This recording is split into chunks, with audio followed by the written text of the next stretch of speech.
Hello সবাইকে, আমি সৌমি। আমার নতুন একটা মিনি ব্লগে তোমাদের অনেক অনেক অনেক স্বাগত। তো সকালবেলায় ঘুম থেকে উঠেই প্রথমে ব্রাশ করে চা খেয়ে আমরা তিনজন রেডি হয়ে বেরিয়ে পড়ি গঙ্গাসাগরের উদ্দেশ্যে। তো গঙ্গাসাগরে যাওয়ার জন্য ওখানে টোটো নিয়ে একটা টোটো নিয়ে আমরা লট 8-এ যাই। সেখান থেকে ভেসেল ছাড়া হয়, তো ভেসেলে করে আমরা পৌঁছে যাই গঙ্গাসাগর।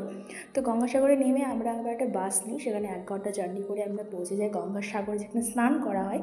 তো সেখানে আমরা একটা হাউস সেবাশ্রমে থাকি, মানে যে খাওয়া দাওয়ার জন্য এবং কিছু থাকার জন্য।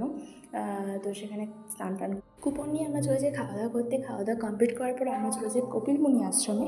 কপিলমুনি আশ্রমে কিছুক্ষণ ঘোরাঘুরি করি এবং সেখানে বিভিন্ন মেলা বসে, যেহেতু আমরা মহালয়ার দিন গেছিলাম। আর তারপরে আমরা চলে আসি বাড়ি ফেরার জন্য। তো বাড়ি ফেরার জন্য আবার যেখান থেকে ভেসেল ছাড়ে সেখানে চলে যাই। তো সেখানে বিভৎস ভিড়, একটা জোয়ার ভাটার টাইমিং থাকে।